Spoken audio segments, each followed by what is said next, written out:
ک تاسو غواړئ چې زموږ په زړه کې راتلونکي هر حاجت او هر ارمان دی الله تعالی پوره کړي، نو صرف دا وړه شانتي وظیفه د حسبنا الله ونعم الوکیل لا حول ولا قوه الا بالله د دې کلمې د وظیفه تاسو شروع کوي کنه، نو تاسو په زړه کې چې کم قسمه حاجت راځي او کم قسمه جایز ارمان راځي دا ټول په ټول به د الله رب العزت په فضل او کرم سره تاسو پوره کیږي او تاسو هر قسمه مشکلات په د الله تعالی په فضل او کرم سره مکمل ختميږي، د دې به نام نشانم نه پاتې کیږي. صحیح شو جی؟ نو د دې وظیفې طریقې کار څنګه دی او کم ټایم کې به دا وظیفه تاسو کوي د تاسو غوږ کېږدئ. صحیح شو جی؟ نو کلمه چې دا کنه دا هم ته د یو پیرا وي خو بیا موري حسبنا الله ونعم الوکیل لا حول ولا قوه الا بالله.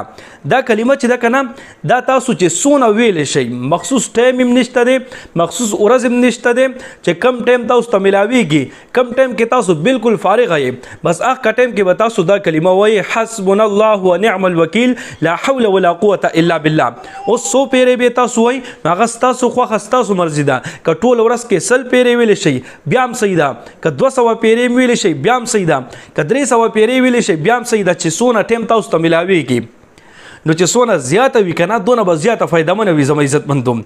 نو بالکل آسان ترین وظیفه د زما عزت مندوم مجربه ده چې تاسو په ځل کې کم قسمه حاجت راځي، کم قسمه ارمان راځي، دا بم د الله تعالی په فضل او کرم سره پوره شي او د سره سره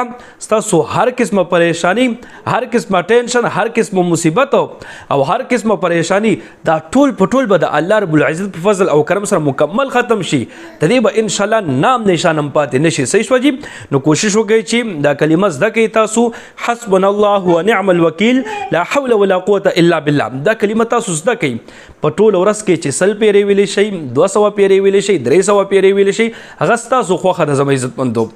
دا شروع کوي ان شاء الله فائدہ به تاسو د الله رب العزت در نصیب کوي. صحیح شو جی؟ د هر قسم حاجت پوره کېدو لپاره او هر قسم دعا قبلېدو لپاره انتهایی مجرب منظم زما عزت مندو په دې ویډیو کې درته یو آسان صلات حاجت مز درخمه چې ان شاء الله دا به تاسو ټول لدرځي، خو کدا مز تاسو او کې ورپسې د خپل حاجت پوره کېدو لپاره د الله رب العزت نه دعا وغواړي نو ان شاء الله تاسو د حاجت په پوره کېږي، تاسو د دعا به ضرور قبلېږي. صحیح شو ان شاء الله؟ نو د صلات حاجت مز طریقې کار څنګه دی؟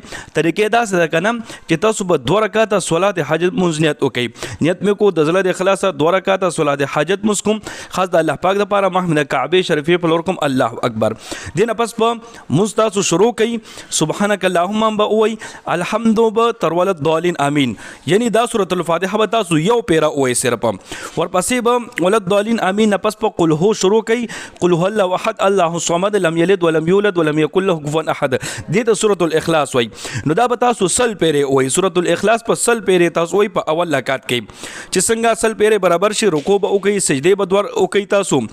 نو 2 سجدونه پسې تاسو دویم رکعت تر پاسې کنه نو الحمد به تر ولد ضالین امین دا به تاسو بیا سل پیری وای چې سل پیری تاسو سورۃ الفاتحه وای کنه ورپسې به بیا تاسو صرف یو پیره سورۃ الاخلاص وای قل هو الله احد سورۃ په صرف یو پیره تاسو وای نو ورپسې به بس بیا رکوع تخته شي، رکوع بو کې 2 سجدي به تاسو وکي او ورپسې به بیا التحیات تر اخره پورې وای او بس سلام تاسو وګرځوي، ورپسې به د خپل حاجت پوره کېدو لپاره د الله رب العزت نه دعا وغواړي. نو چې دا مونږ تاسو وکي ورپسې د خپل حاجت لپاره دعا وغواړي نو ان شاء الله په سورزو کې دنه بس تاسو د حاجت پوره کیږي، د ضرورت پس تاسو پوره کیږي، د دعا بس تاسو قبليږي، بیا به ان شاء الله تاسو د بندې نه چیز ته دعاګانې کوي. صحیح شو؟ نو امید چې ان شاء الله تاسو په دې مونږ باندې پیښوي ک بیا به کې خبرې ست تاسو کمنټ کولای شي، زه ان شاء الله کوشش وکم چې تاسو ته جواب درکم، تاسو په کوم خو په دې باندې بخپل عمل وکړئ، دا موږ بخپل مزده کې دا او کوي یو پیرخه مخه